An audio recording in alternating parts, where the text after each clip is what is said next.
Have you ever watched someone you love grow quieter, slower, or somehow different and wondered if something deeper was going on? Maybe it's your father who now sits longer in silence, your grandmother who used to love food but barely finishes a meal, or your neighbor who used to walk every morning but hasn't been out in weeks. These changes seem small at first, easy to explain away. It's just aging, we tell ourselves. They're just tired. But what if these quiet shifts are something more? We often think that death in old age comes suddenly, like the flipping of a switch. But the truth is, the human body usually whispers before it speaks loudly. It leaves gentle traces, signs of slowing down, not all at once but over weeks, sometimes months. Even a year before someone takes their last breath, there are clues. The trouble is we miss them, not because we don't care, but because they're subtle and life is noisy. And it's only afterwards, standing in the quiet space someone once filled, that families begin to look back and see what was there all along. The loosened belt, the extra naps, the fading interest in conversations. They remember and wish they had known sooner, not to change the outcome, but to change the experience, to create one more memory, to say what needed saying, to love more intentionally in the time that was left.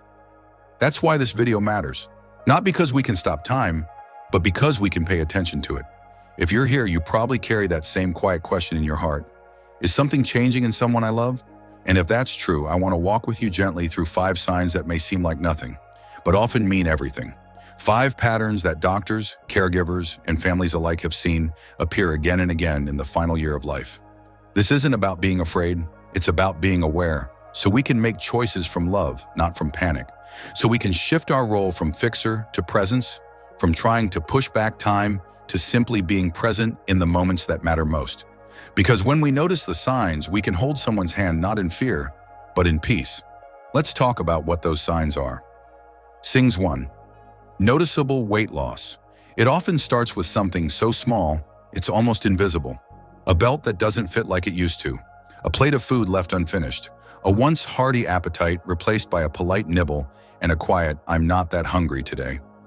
Many families see these changes and shrug them off, thinking, well, they're getting older. That's probably normal. And yes, some shifts in eating are expected with age. But when the weight keeps slipping away without explanation, pound by pound, meal by meal, it might be the body's quiet way of telling us it's preparing to let go. Unexplained weight loss is often one of the earliest indicators that something significant is changing internally. The body, once robust and strong, begins to lose muscle and strength. The arms that once lifted grandbabies now feel lighter, thinner. Clothes hang differently. Favorite meals hold less appeal. What's happening inside is just as important as what we see.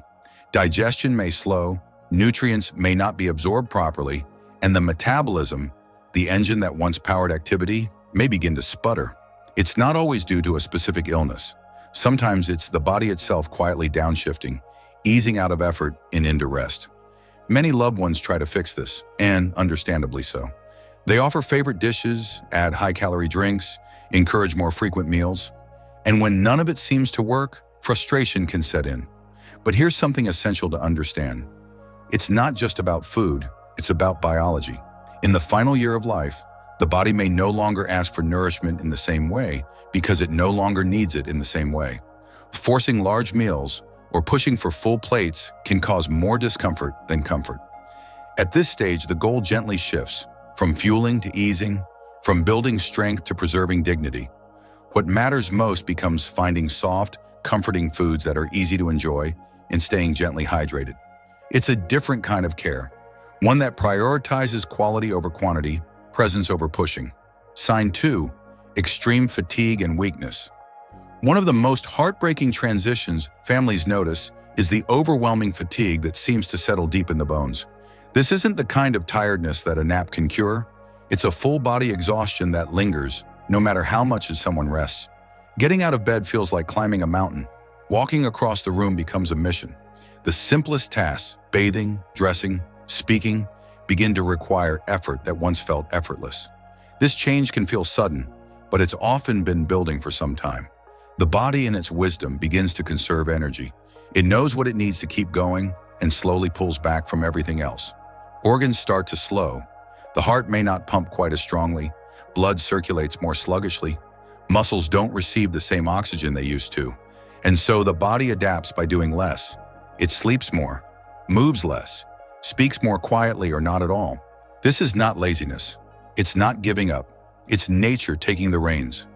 And yet, for loved ones watching from the outside, it can be incredibly difficult to accept. We remember the parent who always woke early and made breakfast, the spouse who never missed a morning walk, the friend who loved sharing stories over coffee. Now they barely speak.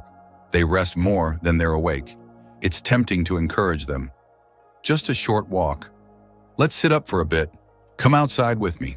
But encouragement, if not offered with compassion and understanding, can easily become pressure. And pressure at this stage often leads to pain. Instead, we're invited to listen, to learn their rhythms and respect their pace. If they want to sit, we sit with them. If they fall asleep mid-sentence, we tuck the blanket around them and hold their hand until they stir. Fatigue at the end of life is not a thing to fix. It's a signal to slow down with them, to match their breath, not rush it. Sign 3, confusion and emotional withdrawal. There may come a day when the person you love begins to withdraw, not just physically, but mentally and emotionally. They might forget names they once spoke with love. They may ask the same question again and again, or lose track of the day or even the year. Conversations that once flowed easily now become confusing, fragmented, or one-sided. They may stop joining in at family gatherings. You may find them sitting alone in a room, looking out the window, lost in thought, or perhaps in nothing at all. This can be the hardest change to witness. It feels like a slow goodbye before the actual goodbye. But there's something deeper happening, and it's not just memory loss. As circulation slows and oxygen levels drop, the brain, the organ we rely on for thinking, feeling, and connecting, begins to change. It processes information differently. It tires easily. What once was sharp now softens. What once was curious may now turn inward. Some people become more irritable, others strangely serene. Some may have moments of remarkable clarity, followed by hours of confusion. And this inconsistency can be disorienting for everyone involved. But if we pause, if we sit with it, we may realize they are not gone. They are simply experiencing the world from a different place now, one that's quieter, slower, less focused on words and more on presence. For those of us who love them, this shift calls us into a new way of being. We may not be able to hold a conversation like we used to, but we can hold space. We can play music they once loved. We can sit beside them in silence. We can bring warmth and peace simply by being near, by not asking them to be anything other than who they are in that moment. There's something profoundly sacred about learning to let go of how things were and embracing what is. When a loved one's mind starts to drift, it doesn't mean our love has to.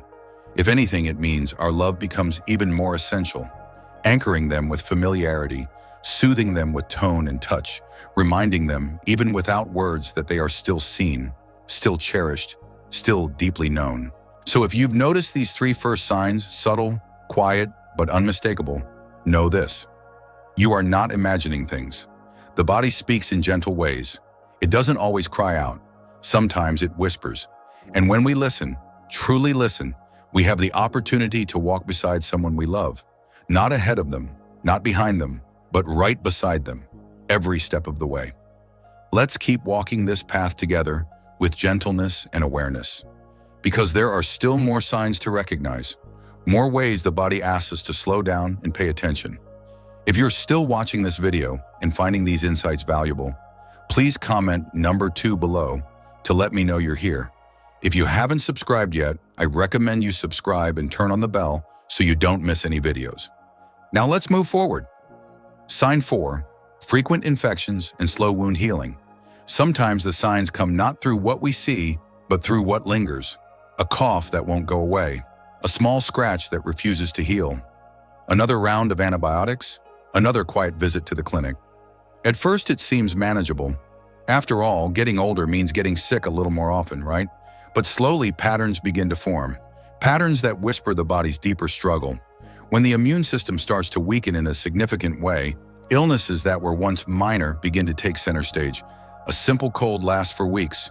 A urinary tract infection returns only days after it was treated. A bruise from bumping into the table takes forever to fade. Or worse, it gets worse. The body that used to bounce back now holds on to every ache a little longer. This isn't a fluke. It's not a random streak of bad health.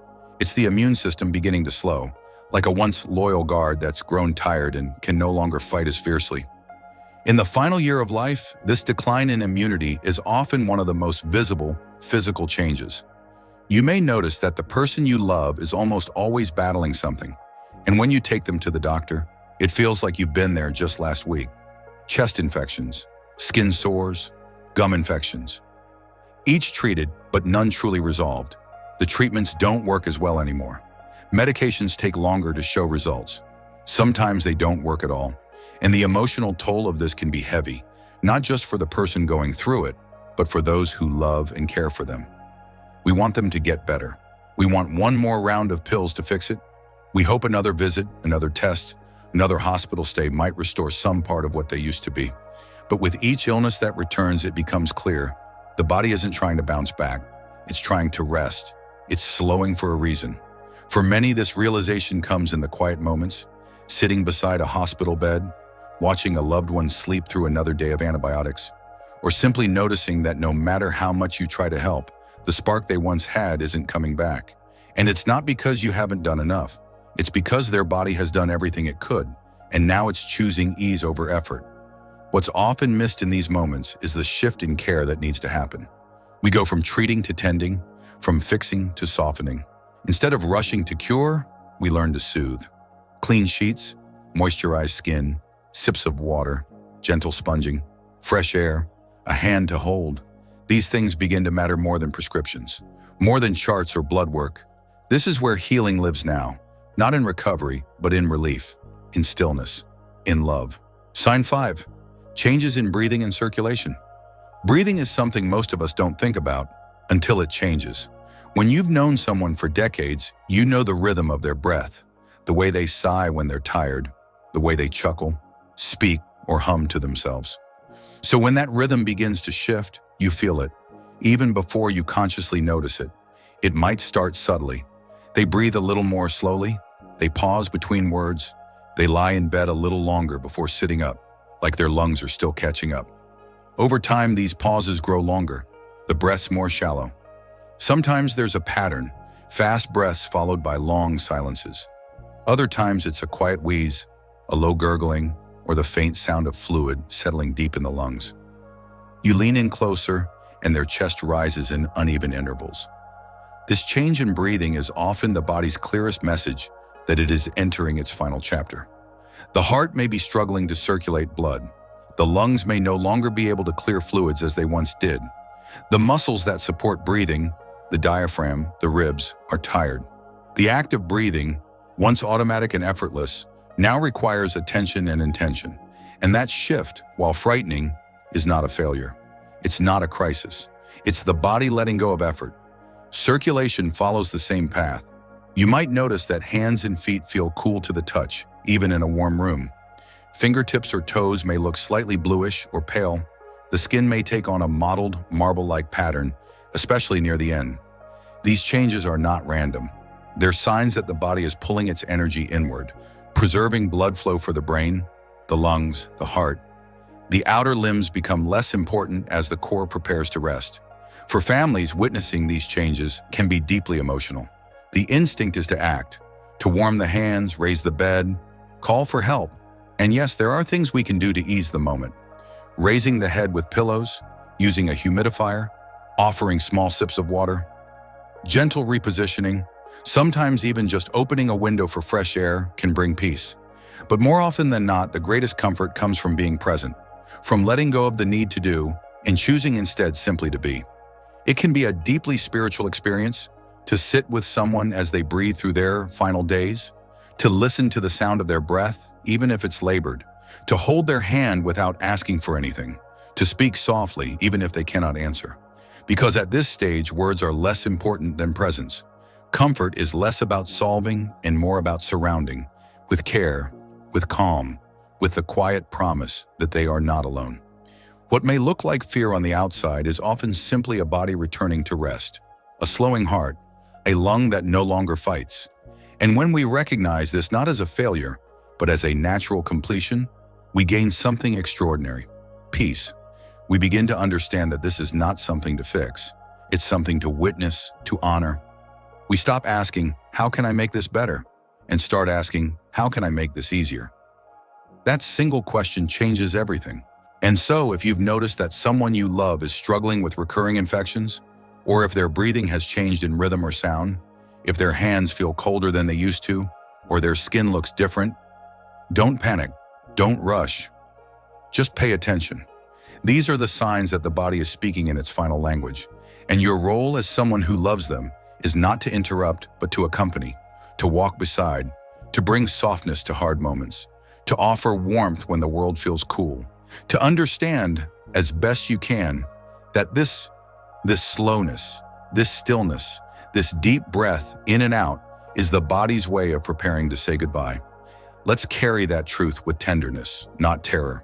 And in doing so, let's give the people we love the gift of comfort, the gift of calm, and most of all, the gift of not walking this last stretch alone. As we reach the end of this conversation, I want to invite you to take a deep breath, not out of fear, but out of clarity. We've spoken about 5 signs: significant weight loss, deep fatigue, emotional withdrawal, recurring infections, and changes in breath and circulation. But more than that, we've spoken about the way the body communicates, even when words fail. We've explored the quiet ways our loved ones may begin to prepare for their final journey. And now we're left with the most important question: what do we do with that knowledge? The answer isn't always easy. It's not about rushing into plans or checking things off a list. It's about slowing down, about recognizing that the final chapter of life deserves just as much attention and tenderness as everyone that came before it.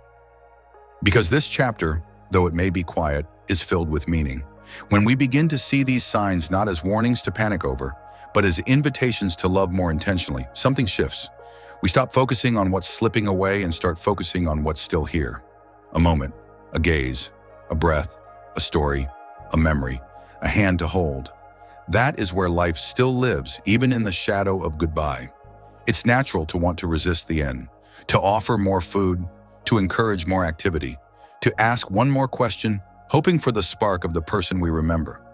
But sometimes the most profound act of love is found not in doing more, but in simply being there, in creating a space where your loved one doesn't have to try anymore, where they can just be, to rest, to feel safe, to know without question that they are loved not for what they do, but for who they are. If you are walking this path right now, with a parent, a partner, a friend, know that you're not alone. There are many who have sat where you are, hearts heavy with uncertainty, eyes watching gently for change, wondering if they're doing enough. Let me tell you, your love is enough. Your presence is enough. Showing up with kindness and patience, even when it's hard, that's everything. Sometimes the greatest comfort we can offer is a quiet room, soft light, a cool cloth, a warm blanket, a wordless embrace. These aren't small things. These are sacred. And if your loved one is showing these signs, don't be afraid. You're being given a rare and precious chance to say the things that matter, to create moments that live forever in memory, to make peace with what's coming. Understanding these signs isn't about giving up. It's about showing up, fully, compassionately, without the need to fix or fight. This is not the end of the story. It's the closing of a chapter that deserves reverence, a time to reflect, a time to celebrate all the days that came before it, a time to let go gently, not in fear, but in love. So if this video has helped you, if something in it rang true or gave you language for what your heart already sensed, please share your thoughts below. Whether you're in the middle of this journey or reflecting on one that's already passed, your voice matters. And someone else may need to hear your story to feel less alone. If you haven't subscribed yet, I warmly encourage you to do so.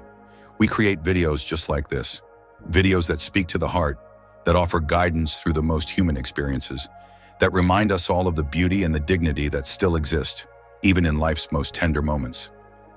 Thank you for being here, for listening, for caring, and for holding space for the people you love. Wishing you peace in the days ahead, strength when it gets heavy, and love, always love, to carry you through this journey.